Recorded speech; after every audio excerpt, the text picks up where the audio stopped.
Нүкө дават дегенде кандай түшүнөбүз? Буга чейин дават десе биз чындыгында бир жамааттын ишин ойлоп келген учурлар болгон да. Себеби бул сөз ошолор аркылуу келди. Негизи дават деген сөз ошолор аркылуу келди. Чындыгында кенен маанисин бүгүн кандай түшүнөбүз? Дават бул жашоонун миссиясы. Мисалы күн деле жөн жаратылган жок да. Ал жылуулук берет, ал жарык берет. Ошол сыяктуу мен муну айтат элем, адамдын жашоодогу миссиясы. Эмне себептен дегенде, эгерде амалың болсо адам оңолот, адамың болсо аалым оңолот. Жараткан Алла ааламды адам үчүн жаратты, адамды өз үчүн жаратты да.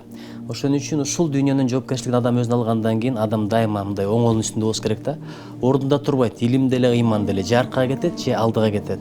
Ошон үчүн бирөөлөр жакшылыкка чакырып, жамандыктан кайтаруу, канчалык бирөөгө айтсаң тилиңдеги нерсе дилиңе түшөт да. Мисалы, өзүмө ошол сапат келсин десем бирөөгө айтышым керек, түкүрбө, ыргытпа, сөгүнбө деп.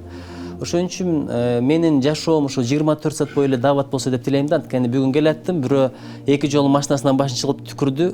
Ушундай үлгүрүп барып айтып калдым, жолго түкүрбө деп. Бул дагы дават да. Бирөөнү бир жаман иш кылып атса колу менен токтот деген пайгамбар алейхисаламдын хадиси бар эмеспи? Колу менен токтотконго духуң жетпесе же колуңан келбесе, тилиң менен токтот, болбосо жүрөгүң менен жаман көр депчи. Дават үй бүлөдө болуш керек. Бала чакага, алган жарыңа, өзүңүн напсиңе, досуңа, тең тушуңа, атаңа, энеңе, бир тууганыңа. Демек дават бул жеткирүү. Жеткирүү, чакыруу.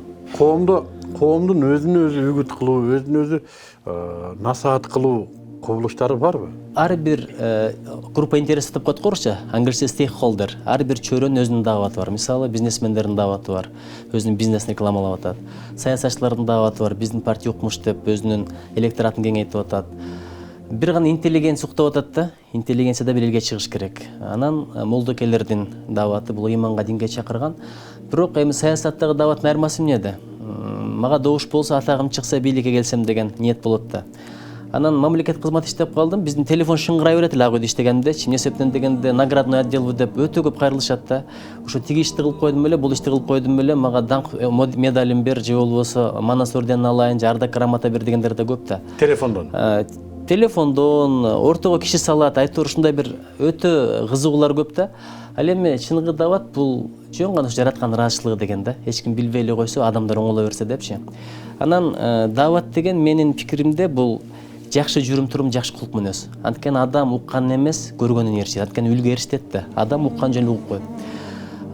Бул биринчиден, экинчиден, мисалы пайгамбар алейхисаламды деле көпчүлүк ээрчигендердин көпчүлүгү адебин көрүп эле ээрчиген экен да. Көбүнө сүйлөгөн деле эмес экен. Мисалы 10 адам ээрчисе 9-у адебин көрүп эле аркасынан ээрчиген экен. Азыр эми бай дин дегенде эле көпчүлүгү мечиттин ичине кирип алып зикир кылуу же сүкүт чалуу же болбосо намаз окуу, нафил намаз окуу, кошумча орозо тутуу, зекет бер, садага бер деп түшүнүп атабыз. Бирок эгер жолго салыштыра турган болсок, ажылыктын жолу толтура, пробка. Барам дегендер толтура. Мына мечиттерди көрүп атабыз. Намаздын да жолу пробка болуп калды, зекеттин, садаганын жолу пробка, адептин жолу боп-бош турат да. Ошол эле намаздан чыгып келаткан адам көчөдө кетип атып түкүрүп атса, сөгүнүп атса, бейадеп күлүп атса, ыргытып атса, адамдар ушул жагын эстеп калат экен да, мына көрүп атабыз го депчи. Жөнөкөй адам барып ушундай нерселерди кылып атса, адамдар эстеп калбайт. Анан көпчүлүгү ыйман менен динди, ибадатты, адепти бир деп ойлойт да. Мунун өзү жакшы нерсе да. Ошон үчүн динге келген адамдар, динге чакырган адамдар бул жагынан да жоопкерчилик болуш керек.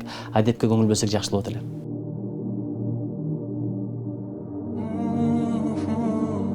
Бул каналга сөзсүз жазылыңыз. Дайым биз менен болуңуз.